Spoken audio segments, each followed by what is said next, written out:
What's up guys, it's Natcher and we're back with another World Cup Mania video on the channel.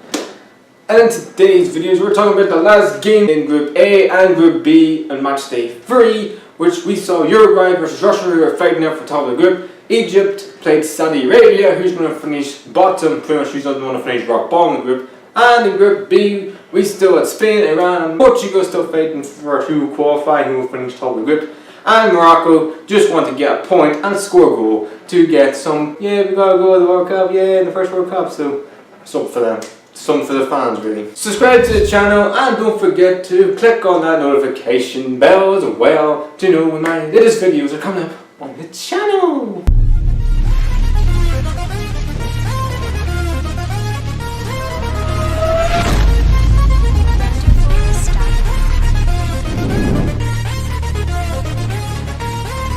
But like I said, we're going to kick it off Uruguay versus Russia, and a massive game this was because whoever wins this game pretty much will top the group and possibly won't play Spain maybe in the next round. And Uruguay, who we so far have really not been at it so far, they've really just limped over the line. Olympic athlete going through the hurdles. You go through the heats where you're just limping over the line, not really myself, and then bang, they blow it out of the park and show what they're made of, and that's what Uruguay did today. They went 3-0. Yes, you could say Russia didn't really play their main team. Golovin, probably their best player along with Cheryshev, didn't play in this game because he wasn't rested because he could be suspended for the next game. Many other players didn't really play for them as well for Russia. As for Uruguay, Gimenez didn't play. They played a different system. They played 3 at the back, which obviously worked because they were more attacking than our midfield player in the midfield that supported Cavani and Suarez. I thought they were really isolated against Saudi Arabia, but today they were excellent. Suarez scored the first goal, a fantastic, beautiful set-piece goal, free kick from Luis Suarez. Even though the defending from Russia, I literally do not understand why would the defender just go and somehow try and rugby tackle Cavani, which would have been a penalty. And the goalkeeper obviously told him to, and he just doesn't save.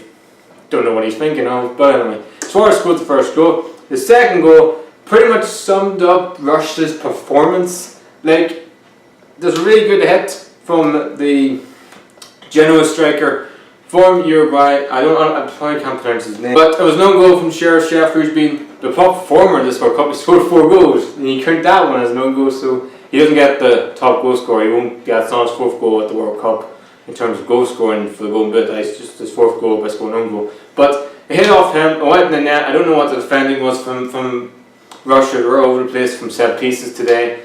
But they did have chances from Cheryshev, offered a bit something going forward. Zumba, who I felt sorry for today, he was looking play up really well, but there's just not many midfield runners going forward. Then the red card, too stupid. It's just a stupid decision from the Russian player Smolkov, who got the first yellow card from the challenge of Cavani, and the second yellow card is just completely stupidity, really. So he went off and said, well, fuck it, I'm not going to play the rest of this World Cup, so hey, I don't care. And so Bruno Hernandez didn't really make a difference to their game. We got down to 10 men. The second half sort of really was just make sure, solid the back.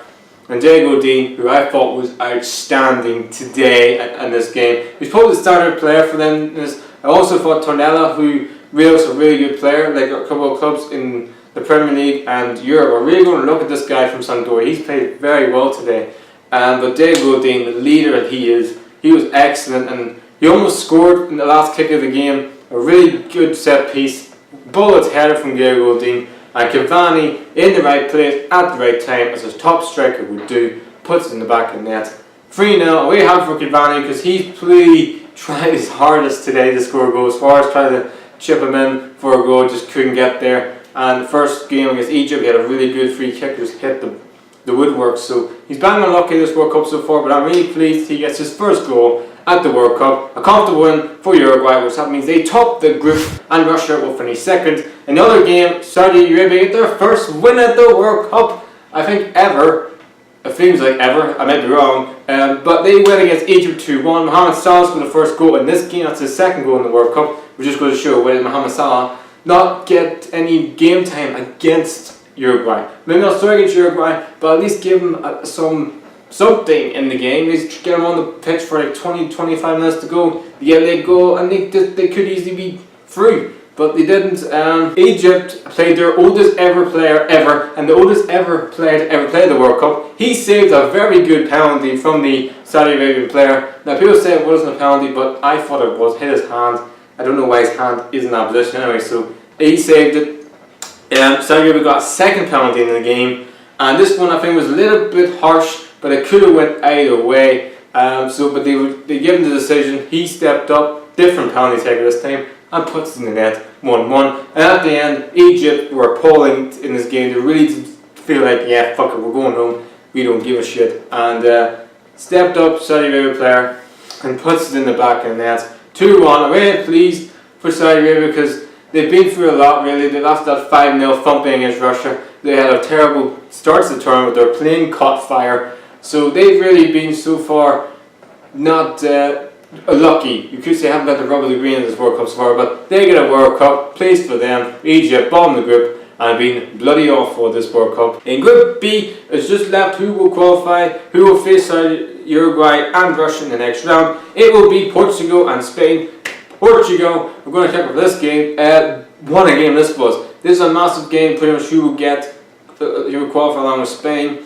And Portugal, what the hell do I start with you guys? The start of the game, really, it was a really tense game for Portugal. And have all the ball, but Ronaldo had to try his shots from outside the box. He had to go from a shot from inside the box, which quietly saved, really wasn't a great shot. And Quaresma scores an absolutely phenomenal finish, phenomenal goal, beautiful technique and everything, fantastic. The goalkeeper had not have a chance in hell saving. That was 1-0 half time. The second half, all hell broke loose. It was like something you see in prison, like something you see in a street fight, because literally it was just tackles and terrible challenges and play acting, and it's just like, what are we watching? What am I watching? Like, come on, seriously. Portugal got a penalty in the second half thanks to VAR.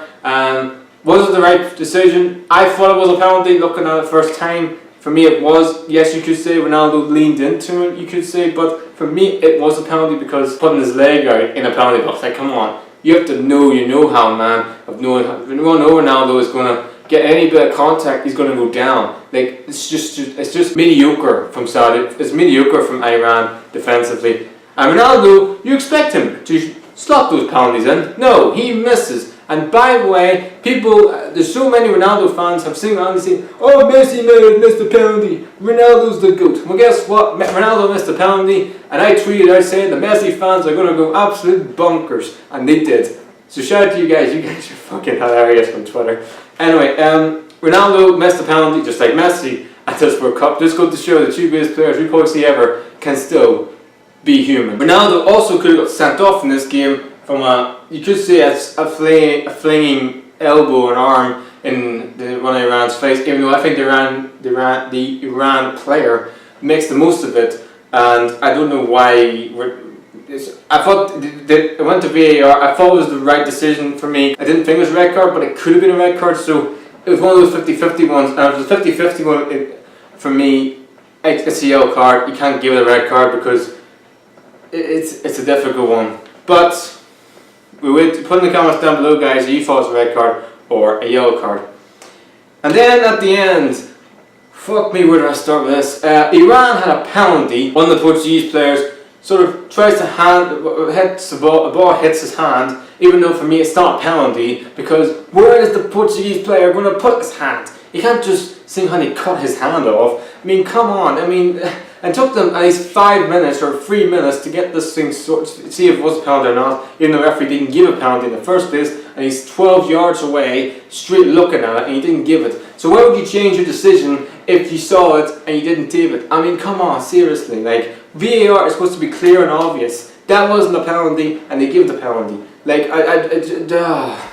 I'm all for VAR, but these total decisions, like, come on, seriously. For me, it wasn't a penalty, but anyway, the Iran player stepped up, put in the back of the net, it's 1-1, and Iran nearly won the game at the end, a one-on-one opportunity, and the guy who scored the penalty fucking missed it. So, this game was just completely and utter crazy, and it just sums up the World Cup so far. fucking mad. Man, what a World Cup so far. It's just complete bonkers.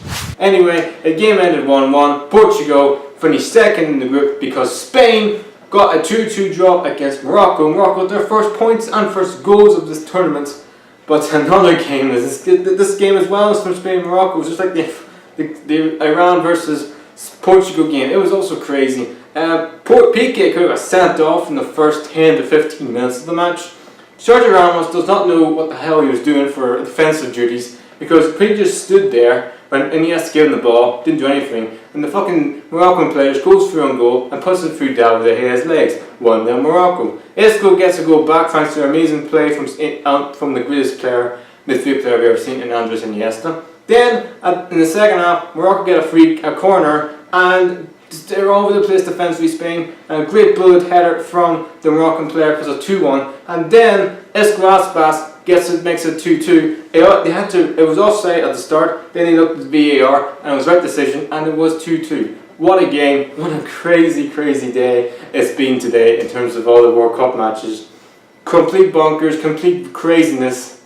And that's why I fucking love football. It's just, that's why I love it. That's why I love this game so much, because that you won't ever get in any other sport. It's just complete utter madness. That means in the last 16 matches, it will be Uruguay versus Portugal, and Spain will play the host Russia in the last 16 in the next round for those matches. That's going to be a cracking sort of games between Uruguay and Portugal. It's really going to be interesting who would come out on top in that match. I expect Spain to probably do business against Russia, but the way they played today and the way they played in this World Cup so far, Spain, you probably won't give them the chance because they have been bloody awful. Tomorrow's matches, we will look at Group C and D, where France already qualified. They just need a point to clinch top spot. And for Denmark and Australia trying to think who gets second. In Group D, it's all hell break loose in Group D. Argentina need to win to get out of the group.